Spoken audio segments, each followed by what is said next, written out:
Hello there and once again welcome back to Umar Taskeer YouTube channel myself Umar Taskeer. Guys SEMrush course के आज के इस particular video में हम लोग देखने वाले हैं कि कीवर्ड गैप का जो ऑप्शन है, फीचर मिलता है हमें एसईएम रश के अंदर, वो किस तरीके से काम करता है और ये एसईओस की किस तरीके से हेल्प कर सकता है। अब इसके लिए काफी एक इंटरेस्टिंग केस हम लोग समझने वाले हैं। जैसे मान के चलते हैं हम लोग कि हमारी कोई वेबसाइट है और साथ ही साथ हमारे कॉम्पिटिटर की एक वेबसाइट है और हम कुछ इस तरीके से एनालिसिस करेंगे कि हमें अगर ये पता चल जाए कि हमारे जो कॉम्पिटिटर की वेबसाइट है वो कितने कीवर्ड्स के ऊपर रैंक कर रही है, हमें एक चीज ये पता चल गई, साथ ही साथ हमें यह पता चल जाए कि हमारी जो वेबसाइट है वो कितने कीवर्ड्स के ऊपर रैंक कर रही है।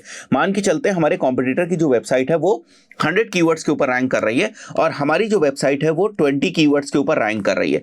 अब मैं चाहूं तो यहां पर हमारे जो नंबर ऑफ कॉम्पिटिटर्स हैं उनको भी मैं इंक्रीज कर सकता हूं। मैं चाहूं तो यहां पर एक तीसरा कॉम्पिटिटर भी इंक्लूड कर सकता हूं, मतलब तीसरी वेबसाइट इंक्लूड कर दूंगा जो हमारा सेकंड कॉम्पिटिटर होगा। बट चीजें कॉम्प्लिकेटेड ना हो इसलिए यहां पर मैं एक ही कॉम्पिटिटर का केस जो है वो लेकर चल रहा हूं। तो अब जैसे ये 100 कीवर्ड्स के ऊपर ये वाली वेबसाइट रैंक कर रही है, 20 कीवर्ड्स के ऊपर ये वाली वेबसाइट रैंक कर रही है। अब हो सकता है कि बहुत सारे ऐसे कीवर्ड्स हो जिनके ऊपर हम दोनों की ही वेबसाइट रैंक कर रही हो, मतलब वो हमारे कॉमन कीवर्ड्स हैं। अब जो हमारे कॉमन कीवर्ड्स हैं उसमें दो सिनेरियोज बन सकते हैं, एक स्ट्रॉन्ग कीवर्ड्स का और एक वीक कीवर्ड्स का। मतलब फॉर एग्जांपल हम दोनों की वेबसाइट्स इन 8 कीवर्ड्स के ऊपर रैंक कर रही है, तो ये कॉमन कीवर्ड्स हो गए। अब ऐसा भी तो हो सकता है कि इन 8 कीवर्ड्स में से 5 कीवर्ड्स ऐसे थे जिन पे हम दोनों रैंक तो कर रहे हैं बट हम काफी नीचे रैंक कर रहे हैं, ठीक है, और 3 कीवर्ड्स ऐसे थे जिन पे हम दोनों रैंक कर रहे हैं बट उस केस में हम जो है हमारे कॉम्पिटिटर से ऊपर रैंक कर रहे हैं। तो कहने का मतलब कि कॉमन कीवर्ड्स में भी हम क्लासिफिकेशन कर सकते हैं कि स्ट्रॉन्ग कीवर्ड्स कौन से, मतलब जिन पे हम रैंक कर रहे हैं वो हमारे स्ट्रॉन्ग कीवर्ड्स हो गए, जिन पे जो है वो कॉम्पिटिटर रैंक कर रहा है ऊपर हमसे हमारे कॉमन कीवर्ड्स के पॉइंट ऑफ व्यू से, वो हमारे लिए एक तरीके से वीक कीवर्ड्स हो गए। अब इतनी एनालिसिस से हमें बहुत सारी चीजें पता चलती है। जैसे एक तो बहुत सारे ऐसे कीवर्ड्स हैं, जैसे 100 कीवर्ड्स में से हमने देखा कि केवल 8 कीवर्ड्स ऐसे थे जो हम लोगों के लिए कॉमन थे, बट जो यहां पर बाकी बचे 92 कीवर्ड्स थे वो कौन से कीवर्ड्स हैं? क्या हम उन कीवर्ड्स के ऊपर अपनी वेबसाइट को रैंक कर सकते हैं? क्या वो कीवर्ड्स हमारे बिजनेस के पॉइंट ऑफ व्यू से रिलेवेंट हैं? तो हम नए कीवर्ड्स की जो अपॉर्चुनिटीज हैं उनको भी एक्सप्लोर कर सकते हैं इस कीवर्ड गैप टूल की हेल्प से। अभी मैं प्रैक्टिकली बताऊंगा भी आपको ये सारी चीजें करके, बट पहले हम लोग इसको समझ लेते हैं ताकि आपको समझ में ये आए कि आखिर इस टूल का इस्तेमाल हम कर क्यों रहे हैं। ठीक है, टूल का इस्तेमाल कैसे करते हैं उससे ज्यादा जरूरी ये है समझना कि टूल का इस्तेमाल क्यों कर रहे हैं। राइट, अब दूसरी चीज हमें क्या पता चलती है कि ये वाले जो हमारा कॉम्पिटिटर जो कुछ स्पेसिफिक कीवर्ड्स के ऊपर जिन पे हम भी रैंक करें उस पे हमसे ऊपर रैंक कर रहा है, तो हम क्या करेंगे, हम कॉम्पिटिटर के पेज को प्रॉपर्ली एनालाइज करने की कोशिश करेंगे, उसकी बैकलिंक की प्रोफाइल को एनालाइज करने की कोशिश करेंगे, देखेंगे कि उन कीवर्ड्स को क्या इसने प्राइमरी कीवर्ड मान के रखा है, किस तरीके से उसने इन कीवर्ड्स को यूज किया है जिसकी वजह से वो इन कीवर्ड्स के ऊपर हमसे ऊपर रैंक कर रहा है। तो हमें कुछ और एनालिसिस के बारे में पता चलेगा। राइट, हम क्यों कुछ कीवर्ड्स के ऊपर वीक हैं, हम क्यों पीछे हैं, हम उसमें कैसे इंप्रूवमेंट कर सकते हैं, तो ये सारी चीजें हम लोगों को पता चलती हैं।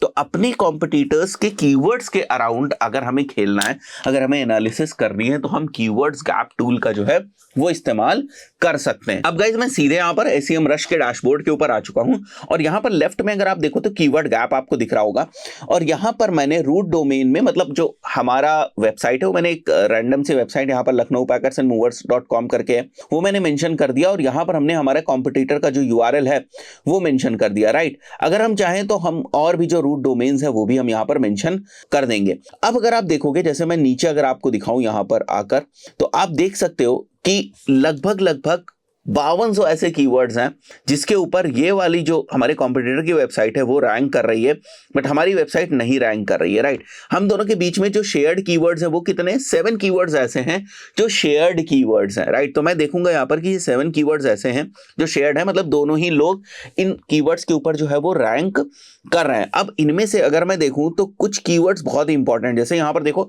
18100 का सर्च वॉल्यूम, 1000 का सर्च वॉल्यूम, तो यहाँ पर कुछ कीवर्ड्स ऐसे हैं जिनका सर्च वॉल्यूम भी काफी अच्छा है।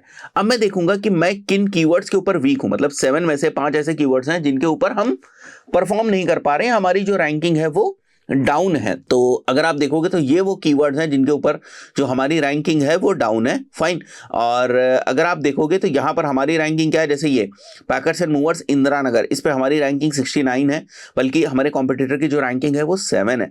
यहाँ पर तो बहुत ज़्यादा फर्क नहीं है, ठीक है, बट यहाँ पर अगर आप देखो पैकर्स एंड मूवर्स लखनऊ, तो इस पर जो हमारी रैंकिंग है वो 8 है, कॉम्पिटिटर की जो रैंकिंग है वो 3 है। तो अब हम देखने की कोशिश करें, क्योंकि एक इंपॉर्टेंट कीवर्ड है 18,100 का सर्च वॉल्यूम। तो अगर इसमें मैं टॉप 3 में टॉप 4 में आ गया ना, तो मैं अच्छे जो इंप्रेशंस है वो कैटर कर सकता हूँ, अच्छे जो क्लिक्स है वो ला सकता हूँ। आई बिलीव अभी आपको समझ में आ रहा होगा कि ये रिपोर्ट किस तरीके से देखी जाती है। स्ट्रांग मतलब हम किस में बीट कर पा रहे हैं। तो लेट्स सी, देखो हम ऐसे कीवर्ड्स में बीट कर पा रहे हैं, जैसे ये वाला दरभंगा वाला कीवर्ड, इसकी तो बहुत ज्यादा जरूरत भी नहीं है, बट इसका सर्च वॉल्यूम जरूर 390 है, बट यहां पर मैं बीट कर पा रहा हूं, ठीक है। और इसके अलावा अनटैप्ड है, ठीक है, मतलब ये वो न्यू कीवर्ड अपॉर्चुनिटीज हैं जिनके ऊपर हम काम कर सकते हैं। बट अगर आप देखो तो इसमें बहुत सारी चीजें जो है वो दिखाई देंगी। तो हमें क्या करना है, मैं यहां पर जाता हूं, जैसे मैं फिल्टर कर देता हूं, मैं चाहता हूं कि मेरे कीवर्ड में लखनऊ ना वो हो ही हो। अब मैं एनालिसिस वापस करूंगा, तो अब आपके पास केवल 64 यहां पर अनटैप्ड है, तो एक ठीक ठाक नंबर हो गया है। बट इसमें से भी बहुत सारे ऐसे होंगे जिनको आपको इग्नोर करना होगा। तो आप फर्दर भी चाहो तो और यहां पर जाकर आप फिल्टर्स लगा सकते हैं, वॉल्यूम के बेसिस पे फिल्टर लगाना चाहे तो आप लगा सकते हैं। तो बेसिकली आप इस पर्टिकुलर टूल या ऑप्शन की हेल्प से क्या कर रहे हैं, जो कीवर्ड गैप का आपको ऑप्शन मिलता है, इसकी हेल्प से आप दो वेबसाइट्स को देख रहे हैं, एक आपकी वेबसाइट है, एक आपके कॉम्पिटिटर की वेबसाइट है, और आप कीवर्ड गैप को एनालाइज करने की कोशिश कर रहे हैं और ये फिगर आउट करने की कोशिश कर रहे हैं कि नए कीवर्ड्स की अपॉर्चुनिटीज आपको कैसे मिल सकती है, और जिन कीवर्ड्स के ऊपर आप रैंक कर रहे हैं उनके ऊपर और बेहतर तरीके से आप किस तरीके से रैंक कर सकते हैं। तो आई बिलीव अभी आपको ये कॉन्सेप्ट समझ में आया होगा कि कीवर्ड गैप किस तरीके से काम करता है। इस पर्टिकुलर वीडियो में इतना ही, मिलता है नेक्स्ट वीडियो में। Till then, good bye.